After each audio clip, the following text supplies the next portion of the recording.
Benim ufak kızım doğduğundan beri vücudunun sağ tarafında komple omuzlarından ayaklarına kadar hemajom, lenfajom kitleleri var. 3 defa büyük operasyon ameliyat geçirdi. İlaçlar denendi. Kızım tam olarak iyileşmedi. Bir ayağı ötekinin zaten 2 katı.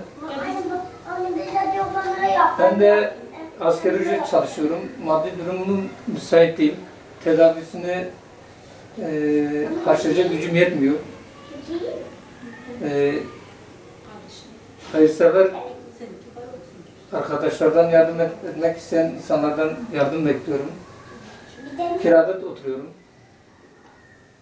Kızım ayda en az 10-15 defa gidiyoruz. 4-5 bölüm takip ediyor. Hemajom, çocuk hematoloji alerji doktoru, çocuk cerrahi, devamlı gidip geliyorum, izin alıyorum.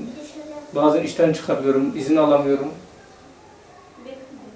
Tek temelim kızımın iyileşmesi, tedavisini tam olarak yapamıyorum. Maddi durum yetmiyor benim. Kirada oturuyorum. Şu anda takip altında, işte 3 büyük ameliyattan sonra şu anda bir sirolimus rapamini diye bir ağır bir ilaç kullandı. Onu da 6 ay kullandılar, durdular. Geçen bize genetik bölümü de takip ediyor. Genetik bölümü dedi ki bir tahlilini Avrupa'ya göndereceğiz. 8 milyar istediler. Gücüm yetmediği için gönderemedim mesela onun gibi. Ayakkabı mesela, özel ayakkabı yapılması gerekiyor. Onu yaptıramıyoruz. Sağ olsun Umut Kervan'a yeni bir tane yazlık bir terlik yaptılar. Allah razı olsun.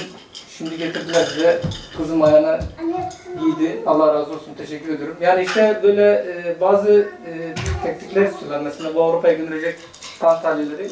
Gücüm yetmediği için 8 bin lira. Benim de gücümü aşıyor, yapamadım.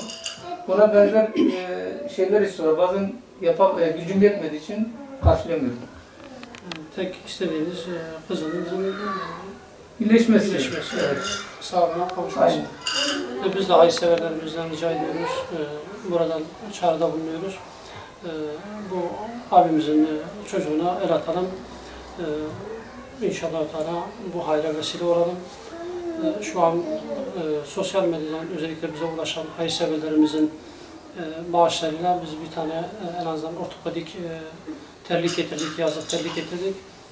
Tabii bu terlik abimizin de bahsettiği gibi sadece ömür boyu kullanma şeyi yok.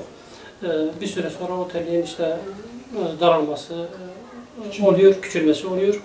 Dolayısıyla bu düzenli bir şekilde yardım yapılması gerekir ki bu çocuğumuzu inşallah şeysiz bırakmayalım, terliksiz bırakmayalım ve tedavisine inşallah ortak olalım, hayırına ortak olalım.